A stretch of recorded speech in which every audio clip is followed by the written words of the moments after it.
ವಿಧಾನಸಭೆಯ ಅಧಿವೇಶನದಲ್ಲಿ ನಿನ್ನೆ ಶಿಷ್ಟಾಚಾರ ಉಲ್ಲಂಘನೆಯ ವಿಷಯ ಭಾರೀ ಚರ್ಚೆಗೆ ಕಾರಣವಾಗಿದೆ. ಚುನಾಯಿತ ಶಾಸಕರನ್ನ ಕಡೆಗಣಿಸಿ ಪರಾಜಿತ ಅಭ್ಯರ್ಥಿಗಳಿಗೆ ಅಧಿಕಾರಿಗಳು ಮಣೆ ಹಾಕುತ್ತಿದ್ದಾರೆ ಎಂಬ ಆರೋಪ ಸದನದಲ್ಲಿ ಪ್ರತಿಧ್ವನಿಸಿತು. ಬಂಟ್ವಾಳ ಶಾಸಕ ರಾಜೇಶ್ ನಾಯ್ಕ್ ಈ ಬಗ್ಗೆ ಸದನದಲ್ಲಿ ಪ್ರಸ್ತಾಪಿಸಿದ್ದಾರೆ. 2018ಕ್ಕೆ ನಾನು ಶಾಸಕನಾಗಿ ಆಯ್ಕೆಯಾಗಿರ್ತೇನೆ. ಬಹಳಷ್ಟು ಜನರಿಗೆ ಗೊತ್ತಿದೆ, ನನ್ನ ಕ್ಷೇತ್ರದ ಜನರಿಗೆ ಗೊತ್ತಿದೆ ನಾನು ಶಾಸಕ ಅಂತ. ಆದರೆ ಅಧಿಕಾರಿಗಳಿಗೆ ನಾನು ಶಾಸಕ ಅಂತ ಗೊತ್ತೇ ಇಲ್ಲ. ಮಾಜಿ ಸಚಿವ ರಮಣ ತರೈ ಅವರನ್ನ ಅಧಿಕಾರಿಗಳು ಇನ್ನೂ ಸಚಿವ ಎಂದೇ ಭಾವಿಸಿದ್ದಾರೆ. ಮಾಜಿ ಶಾಸಕರ ಹೆಸರನ್ನ ಬಳಸಲಾಗ್ತಿದೆ.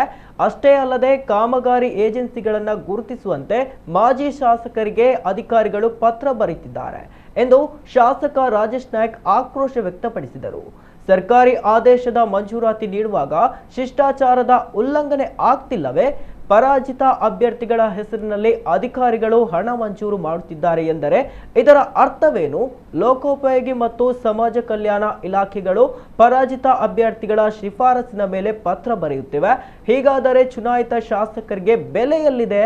ಇದು ಶಾಸಕರ ಹಕ್ಕುಚ್ಯುತಿಯಲ್ಲವೇ ಎಂದು ಸರ್ಕಾರವನ್ನ ತರಾಟೆಗೆ ತೆಗೆದುಕೊಂಡಿದ್ದಾರೆ. ಸಂಬಂಧಪಟ್ಟ ಅಧಿಕಾರಿಗಳ ವಿರುದ್ಧ ಕ್ರಮಕ್ಕೆ ಶಾಸಕ ರಾಜೇಶ್ ನಾಯ್ಕ್ ಒತ್ತಾಯಿಸಿದ್ದಾರೆ. ಇತ್ತೀಚೆಗೆ ನಮ್ಮ ಪರಿಶಿಷ್ಟ ಜಾತಿ ಕಾಲೋನಿಗಳ ಮೂಲಭೂತ ಸೌಲಭ್ಯಗಳ ಒಂದು ಅನುದಾನ ಬರುವಾಗ ಎಲ್ಲ ಶಾಸಕರಿಗೆ ಬರ್ತದೆ. ಅದರಲ್ಲಿ ಅಧಿಕಾರಿಗಳು ಒಂದು ಲೆಟರ್ ಕಳಿಸ್ತಾರೆ, ಉಪನಿರ್ದೇಶಕರ ಕಚೇರಿ ಸಮಾಜ ಕಲ್ಯಾಣ ಇಲಾಖೆ ಅಂತ. ಅವ್ರು ಯಾರಿಗೆ ಲೆಟರ್ ಹಾಕ್ತಾರೆ ಅಂತಂದ್ರೆ ಮಾನ್ಯ ಮಾಜಿ ಸಚಿವರಿಗೆ ಒಂದು ಕಾಗದ ಹಾಕ್ತಾರೆ.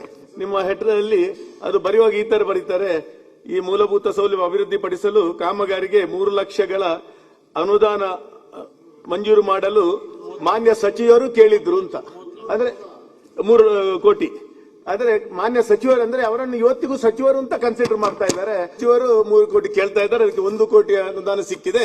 ಅದಕ್ಕೆ ಸದ್ಯ ಕಾಮಗಾರಿಯನ್ನು ನಿರ್ವಹಿಸಲು ಏಜೆನ್ಸಿಯನ್ನು ಗುರುತಿಸಿ ನೀಡುವಂತೆ ಕೊಡಬೇಕು ಅಂತ ಮಾಜಿ ಸಚಿವರಲ್ಲಿ 8 ವರ್ಷದ ಹಿಂದೆ ಸಚಿವರು ಅವರನ್ನು ಇವತ್ತಿಗೂ ಸಚಿವರಂತ ಮಾಡಿ ಈ ಅಧಿಕಾರಿಗಳು ಕೇಳ್ತಾ ಇರ್ಬೇಕಾದ್ರೆ ನಾವು ಯಾವ ಮಟ್ಟಕ್ಕೆ ನಾನು ಶಾಸಕನಾಗಿ ಆ ಕ್ಷೇತ್ರದಲ್ಲಿ ಇರಬೇಕು ಅಂತ. ಅಧ್ಯಕ್ಷರೇ, ಇದರಲ್ಲಿ ಏನಂತ ಕೇಳಿದ್ರೆ ವಿಶೇಷವಾಗಿ ಬಂಟ್ವಾಳ ಕ್ಷೇತ್ರ ಮತ್ತು ಉಳಿದ ಕಡೆಗೆ ನಾನು ತುಂಬಾ ಇದನ್ನು ಉದ್ದ ಬೆಳೆಸ್ಲಿಕ್ಕೆ ಹೋಗಲ್ಲ. ಸರ್ಕಾರಿ ಆದೇಶದಲ್ಲಿ ಯಾವ್ದಾದ್ರು ಮಂಜೂರಾತಿಯನ್ನ ಮಾಡಬೇಕಾದ್ರೆ ನೀವು ಶಾಸಕರ ಹೆಸರಿನ ಉಲ್ಲೇಖವನ್ನು ತೆಗೆದುಕೊಳ್ಳಬೇಕು, ಇಲ್ಲಾಂದ್ರೆ ಶಾಸಕರ ಪತ್ರವನ್ನು ತೆಗೆದುಕೊಳ್ಬೇಕು. ಒಬ್ಬ ಡಿಫೀಟೆಡ್ ಕ್ಯಾಂಡಿಡೇಟ್ನ ಹೆಸರಿನಲ್ಲಿ ನಾನು ಹಣ ಮಂಜೂರಾತಿ ಮಾಡಿದ್ದೀನಿ ಅಂತ ನೀವು ಸಚಿವರು ಉತ್ತರ ಕೊಟ್ರೆ ಅಥವಾ ಆದೇಶ ಮಾಡಿದ್ರೆ ಇದು ಯಾವ ಶಿಷ್ಟಾಚಾರ? ನಾನು ಹಾಗಾಗಿ ಮಾನ್ಯ ಮಾದೇವಪ್ಪನವರ ಇಲಾಖೆನೇ ನಿರೀಕ್ಷೆ ಮಾಡಿರ್ಲಿಲ್ಲ. ನೀವು ರಾಜೇಶ್ ನಾಯ್ಕರ ಕ್ಷೇತ್ರದಲ್ಲಿ ಕೇಳಿ ಹೆಂಗಾಗಿದೆ ಪರಿಸ್ಥಿತಿ ಅಂತ. ಡಿಡಿ ಏನ್ ಕೇಳ್ತಾರೆ ಅಂತಂದ್ರೆ ಸದರಿ ಕಾಮಗಾರಿಯನ್ನು ನಿರ್ವಹಿಸಲು ಏಜೆನ್ಸಿಯನ್ನು ಗುರುತಿಸಿಕೊಡುವಂತೆ ಅಂತೇಳಿ ಅವ್ರಿಗೊಂದು ಪತ್ರ ಬರೀತಾರೆ ಅಂತಂದ್ರೆ ಶಾಸಕನಿಗೆ ಏನ್ ಬೆಲೆ ಇಲ್ಲೇನೋ? ನಾನು ನಿಮ್ಮ ಹತ್ರ ಕೇಳ್ತಾ ಇದ್ದೇನೆ ಮಾನ್ಯ ಅಧ್ಯಕ್ಷ, ಇದನ್ನು ಸಹಿಸಿಕೊಳ್ಳಕ್ ಸಾಧ್ಯ ಇಲ್ಲ. ಆ ಅಧಿಕಾರಿನ ಸಸ್ಪೆಂಡ್ ಮಾಡಿ.